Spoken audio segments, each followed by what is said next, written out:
কোনো মহিলা যদি মাত্র 4টা কাজ করতে পারে, নবী সাল্লাল্লাহু আলাইহি ওয়াসাল্লাম বলেছেন জান্নাতে যাওয়ার জন্য সবগুলো দরজা খুলে দেওয়া হবে। 1 নাম্বার, কোনো মহিলা যদি 5 ওয়াক্ত নামাজ পড়ে, এখানে শুধু ফরজ নামাজের কথা বলা হচ্ছে, নফলের কথাও বলা হচ্ছে না। 2 নাম্বার, যদি একজন মহিলা রমজান মাসে সওম রাখে, ফরজ সওম, ফরজ রোজা, নফল রোজার কথাও বলা হচ্ছে না। 3 নাম্বার, যদি মহিলা, একজন নারী যদি তার সতীত্বকে হেফাজত করতে পারে, পর্দা মেনে চলতে পারে। এই পর্দা বলতে আমরা ডিজিটাল বোরখা বোঝাচ্ছি না। পোশাকটা এমন হবে না যেই পোশাক পরেও গায়ের কাঠামো কতটুকু আটোসাটোটা বোঝা যায়, এই বোরখা চলবে না।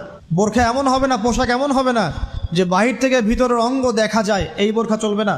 পোশাক এমন হবে না যে পোশাকটা পুরুষদের পোশাকের সাথে সাদৃশ্য আছে, গেঞ্জি টি শার্ট পরা যাবে না। পোশাকটা এমন হবে না যেই পোশাকটা অমুসলিমদের সংস্কৃতির সাথে বা ধর্মীয় কালচারের সাথে সাদৃশ্য আছে, এমন পোশাকও চলবে না।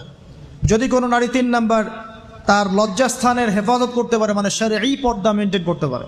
আর পর্দা করে যদি কলেজে গিয়ে আর ইউনিভার্সিটিতে গিয়ে সহি প্রেমে লিপ্ত হন, তাহলেও পর্দা হবে না। কথা বোঝাতে পারছি না মনে হয়। পর্দা করেও যদি ইউনিভার্সিটিতে গিয়ে গ্রুপ স্টাডি করতে হয় গায়রে মাহরামের সাথে, এই পর্দাও চলবে না। পর্দা মানে পর্দা। পর্দা করে যে দুলা ভাইয়ের সাথে কুটুস কুটুস গল্প করা শুরু করেন, ইডিস পিডিস, চলবে না পর্দা।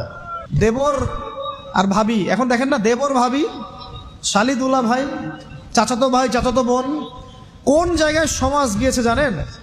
এমনও নিউজ বাংলাদেশে এসেছে, নাউজুবিল্লাহ বলতে বলতে রুচুতে বাঁধে, যে বাবা মেয়ের সাথে পর্যালোচনা করে ফেলেছে। এই ঘটনা জানেন না?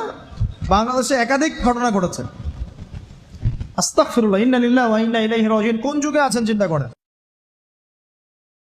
আমর বিল মারুফ নাহি আনিল মুনকারের কাজ করবেন। প্রত্যেক মাসে কিছুটা সময় আল্লাহর রাস্তায় দেওয়ার চেষ্টা করেন।